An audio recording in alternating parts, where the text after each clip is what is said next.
Hi, today's March 4th, and here's my vlog for today in the spirit of Autoimmune Disease Awareness Month. I don't have anything really heavy on my mind today. I was very blessed that, and I'm not in my regular seat because it's this little girl right here. Say hi to the camera.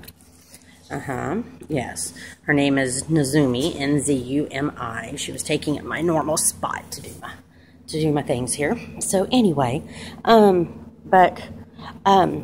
have my very best friend, and she lives in Belgium right now with her husband and her kids.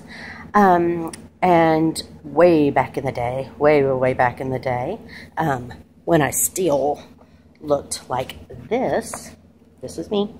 Believe it or not, that's me right there. When I looked like that, we were all in College Station. My best friend and I were, and she introduced me to this girl named Lori. And Lori was a friend of hers from where she grew up in Corpus Christi, Texas, which is a long way away from College Station, Texas, Aggie Land, where we were at the time.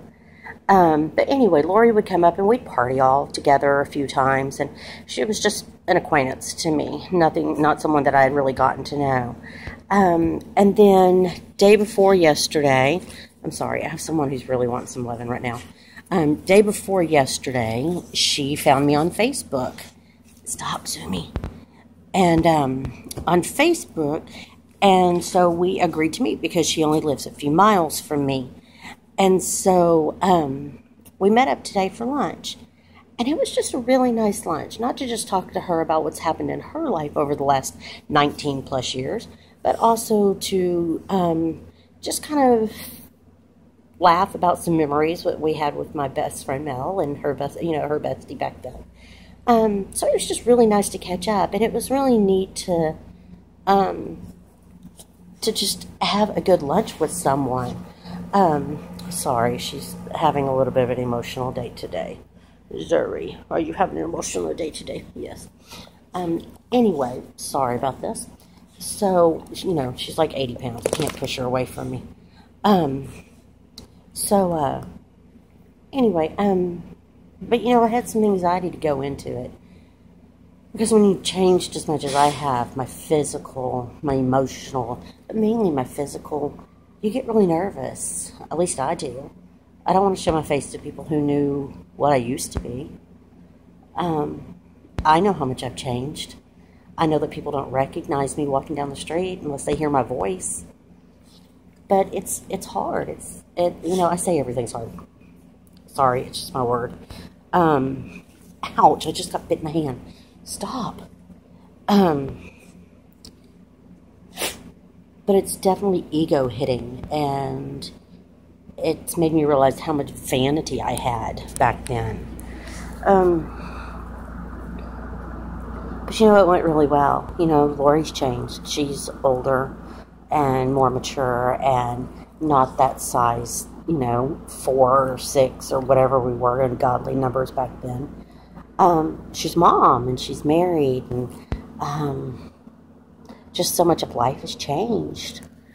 And, I think we all are starting to experience things with people that there's so many of us that seem to have diseases and issues. And she dealt with something with her new husband not too long ago, and that was hard for her. I have my autoimmune disease, Myasthenia Gravis, and shortly after I had mine, I found out that another acquaintance of mine had one that gives sores all over your body, in your mouth, any of your soft tissue, your mouth, your genitalia. And she has to deal with that. And I just think, wow, that's I can't imagine how horrible that must have made her feel. And to try to keep her partner during all of that, and always wondering if somebody was going to leave her. And, it just, that's a lot. I have found another friend of mine, Tiffany, and she has Lyme disease. Lots of doctors don't give much credit to Lyme disease, but it's real. And she lives in excruciating pain sometimes. She's like me. She has good days and she has bad days. She still has her physical strength, but she's in pain. And she's younger than I am. And I just look at all these different illnesses and sicknesses. And I mentioned the other night that a lot of us have started losing friends. I lost a friend from high school not too long ago. I'm really not sure how he died, but he was just a beautiful soul. He was a man who really just could sing with the angels. And now he is singing with the angels, but he just amazing, amazing, amazing man. So I just look at everything and I think how much life is different. And I think of my children and my nieces and other people's children that are beginning to be teenagers, and they're thinking that their life is pretty much over. And I think about when we used to think that, and I think, we had no clue. We had no clue. And I stutter to think what all illnesses are going to be during their generation. Our biggest issue when my parents were growing up was heart attacks. Heart attacks are such a small thing now. Cancers. Even cancers we have cures for, and not all of them, of course. I wish we did, but not all of them.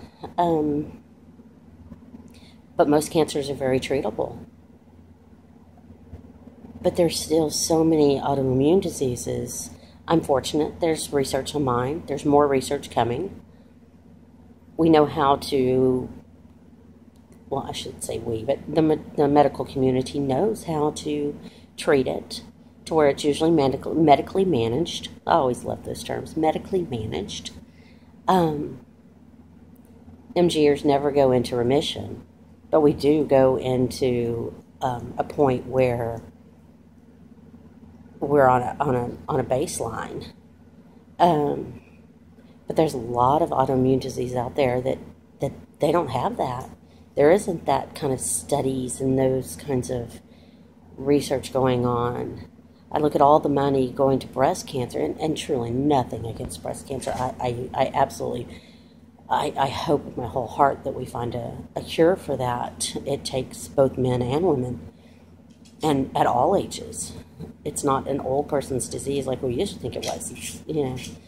I know several women in their 20s had early onset breast cancer. But I just look at all these things, and I look at breast cancer and see how much money is going to breast cancer research.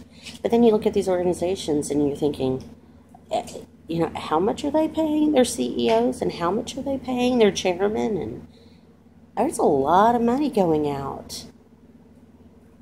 And yes, I know that those people do things, but not for that kind of money.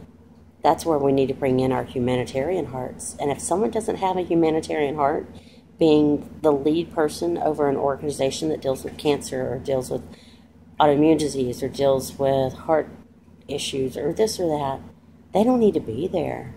There's too many Americans out there that do have that humanitarian heart. It might not be the guy wearing the Armani suit and driving the $250,000 Mercedes. It might be the guy who's wearing the Old Navy jeans and the t-shirt and driving the 1973, Volkswagen Beetle. But he's got as much, if not more, of a heart for these types of things. So I just sat there across from Lori today and thought, and I've said it before, we all really do have our struggles. And I'm okay with mine today. I really am. I've had a good day. I've missed my best friend today. Yesterday was her birthday. So, still love that she's older than me. But I've not had a bad day today. My mind has not been solidly on one thing, or nothing has really just affected me. But that's really kind of the only thing I was thinking about was that. So we had a good lunch today. It was really nice because she only lives a few minutes away from me now. So I'll hope to see more of her. And, other than that, we took the dog out for that little goofy dog that you've been seeing around me. Justin named her Nizumi. I think I already told you that. But we took her to the lake today, and she does okay, but she kind of sinks. So she kind of gave us a couple of scares. And then one of the gentlemen at the park made the comment that she's so muscular that she doesn't have any fat on her. And that's true. So there's nothing there to float. And we took her to the tennis courts, and she loves her tennis balls. So we ran her really hard, and now she's chewing on her bone, so she won't tear up any of my furniture or my clothes tonight. But, she brings me joy. Oh, and I do want to share some news. I've talked to the animal control officer here in Taylor. It's a small town I live in. We have one animal control officer. She works all the time, pretty much nonstop. Wonderful, wonderful, beautiful woman. But we have a lot of land that covers Taylor, and so she works all the time. But our animal shelter is horrible. Just the nastiest condition. It really is. The city gives no money towards it. It's really, really bad. And I've talked to her several times because I was working at a vet clinic for a while. And today, she kind of talked me into, and I guess I kind of talked myself into, volunteering there 3, maybe 4 days a week. So I can't do a whole lot, but what I can do is I can file papers and I can answer telephones. And, it's only for a few hours. So we'll see how it goes. I'm kind of excited about it. There's no office person there whatsoever, so the phones never get answered, and none of the paperwork ever gets filed. And so I'm being optimistic that I will have the strength to do that and to help. So that was my good news for the day. So I go to a training on Sunday to learn how to handle the more aggressive dogs, and then I'll go on Tuesday morning and start. And like I said, it's only a half-day shelter, so it's going to be pretty chill and pretty easy, and I'm kind of looking forward to it. So if you're looking to get an animal, please, please, please adopt. Do not buy one. I'm so tired of seeing all these animals everywhere. As Bob Barker said, remember to spay and neuter your pets. Over 5 million animals are going to be euthanized this year. That number just boggles my mind. So truly, no one that I know except for 2 people are certified true breeders of high quality. No offense against the other ones, but go find that low-class clinic. Cost you $30 to spay or neuter your pet. Go do it. And adopt or foster. All the shelters are so full, and with spring coming, it's only going to get worse. So, love the animals. Love your people. Learn to love your life. If not, just not for for your whole life. If not that, then for the month or for the week, or just love the moment that you're in. Take care.